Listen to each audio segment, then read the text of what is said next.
toda semana, desde junho, eu desço em uma estação do metrô que tem 2 escadas rolantes e uma escada normal. Então, uma escada pra subir, uma escada pra descer e uma escada normalzona.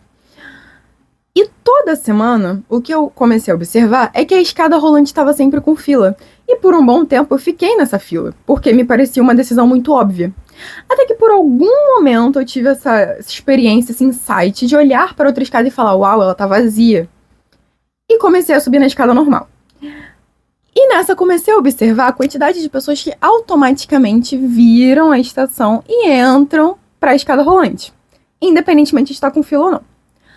Até que um belo dia, a escada rolante quebrou. E naturalmente, todo mundo conseguiu subir a escada normal. Todo mundo percebeu aquela escada normal. E todas as justificativas que a nossa própria mente, que a mente dessas pessoas contava para elas, então a mera ideia de se esforçar, de ficar com a respiração ofegante, de sentir dor na perna subindo aquela escada, já não era tão potente assim, porque ela era a única opção. Então você não tinha outra alternativa senão sentir o desconforto. E por que eu quero conversar sobre isso com vocês? Porque não é meramente escada rolante, eu não acho que a escada que você decide subir diga muito sobre a sua personalidade, mas é um comportamento que eu quero que vocês fiquem atentos, que é qual?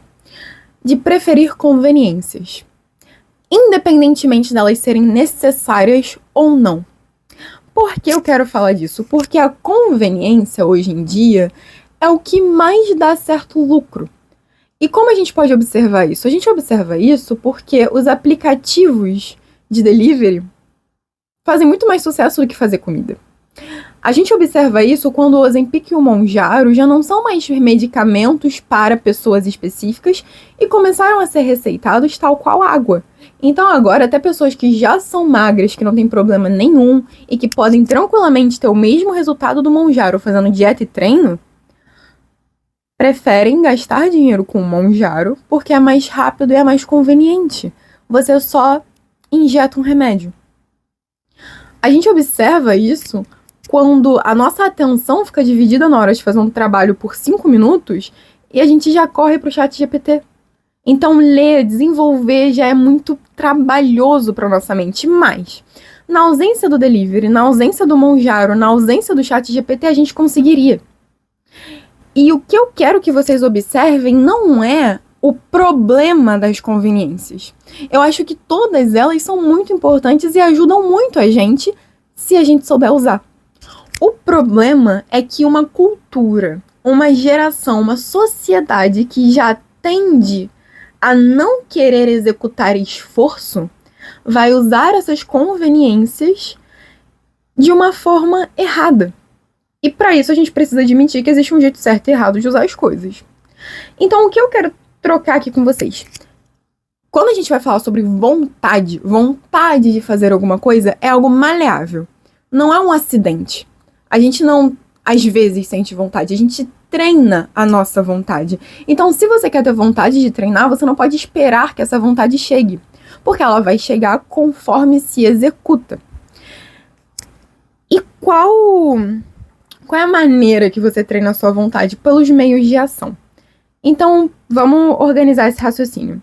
Você tem os seus impulsos. E os seus impulsos são, em sua maioria, involuntários. Em sua maioria não, né? Se chama impulso por ser involuntário. E esse impulso, ele só se torna uma ação de forma voluntária. Então, você sente o impulso, mas os meios de ação, a musculatura, o decidir fazer alguma coisa, a ação em si, ela é executada de forma voluntária. Você se direciona àquilo. E é esse direcionar de acordo com o seu impulso ou não que vai decidir para onde a sua vontade vai passar a ir. Vou usar o exemplo da escada rolante. Eu comecei a subir a escada normal já faz um bom tempo. Para mim, se tornou automático subir a escada normal. E vou ser sincera com vocês, é um pouco decepcionante treinar há tanto tempo e da primeira vez que eu subi essa escada normal, eu fiquei ofegante. Mas agora, não é nada demais. Eu subo a escada ali rapidinho e vida que segue. Talvez até mais rápido do que subiria a escada rolante. Então, existiu nesse processo de começar a conscientemente tomar a outra decisão, ter vontade de ficar na escada rolante, mas tomar a decisão contra o meu impulso de subir a escada normal, que me fez começar a preferir aquilo. E esse treino da vontade é algo que vai exigir muito esforço de você reconhecer as conveniências que você usa sem necessidade. Eu acredito que uma boa forma da gente encarar isso é o seguinte: todas as vezes que você faz algo pela disciplina, então você foi treinar num dia que você não queria treinar, a sua vontade não estava de acordo com a sua ação. Agora, uma pessoa viciada, por mais que ela racionalmente saiba que ela não deve fazer aquilo, o impulso faz com que ela realize. Só que esse faz com que ela realize não é um trabalho do impulso. É um trabalho das justificativas que ela coloca nesse impulso. E por quê? Porque a sua inteligência, o seu racional, pode trabalhar a favor ou contra os seus impulsos, a sua vontade. Então, todas as vezes, por exemplo, que você sentiu preguiça de ir treinar, mas ainda assim você foi, a sua inteligência ordenou justificativas suficientes para você conseguir ir contra a sua própria vontade. Mas um viciado, em uma droga que seja, ele tem a sua inteligência, a partir do momento que ele sente o impulso, começa a trabalhar de modo a justificar esse impulso para que ele o realize. Então vocês conseguem perceber que existe um meio entre a vontade e a ação concretizada, que é o meio de ação.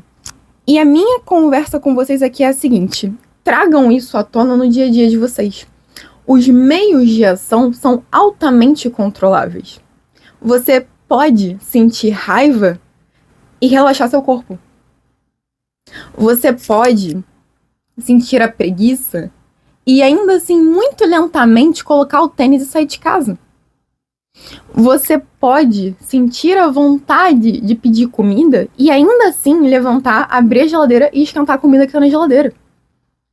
Então, existe um campo muito importante, principalmente na nossa geração, que está produzindo cada vez mais conveniências, que é o campo onde você descobre que quem está nas rédeas da ação é a sua inteligência e não a sua vontade. E acrescento a isso o seguinte: vamos voltar na escada rolante. Sempre que essas pessoas escolhem subir a escada rolante, o corpo delas está perdendo um pouco a capacidade de subir uma escada normal. Falei da dor na perna e de ficar ofegante. Não é normal subir 2 lances de escada e acabar ofegante. O nosso corpo tem capacidade de tolerar isso com muita facilidade e conforto. Só que nós perdemos essa habilidade a partir do momento que nós entregamos o nosso cérebro ao uso constante de uma conveniência. Você perde a capacidade de ter raciocínios prolongados quando você constantemente usa o seu cérebro como... Quando você constantemente submete o seu cérebro e os seus raciocínios à inteligência artificial. Eu não tô dizendo que não é pra usar, eu uso. Muito. Só que é usar da maneira certa. Você precisa continuar sendo um ser pensante, um ser que desenvolve ideias. É muito difícil parar de usar seu tempo livre com o Instagram, com o TikTok, e começar a ler um livro e encontrar prazer na leitura de um livro. Olha que chato. Mas você deveria ser capaz de se concentrar por meia hora em um livro. Não é normal não conseguir fazer isso. Então, o problema das conveniências e do conforto e desse comportamento controlado por apetite é que o seu apetite muitas vezes precisa ser educado pela sua inteligência. Ele precisa ser manobrado em desejar outra coisa. E o que nos diferencia de animais é conseguir ter controle sobre o nosso impulso. E aqui eu deixo 2 recomendações de livro, inclusive.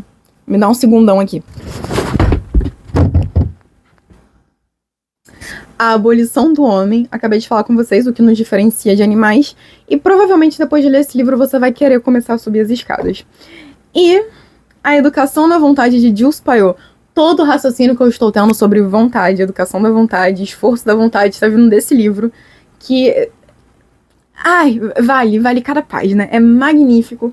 E detalhe, esse é um livro de 1800 e alguma coisa.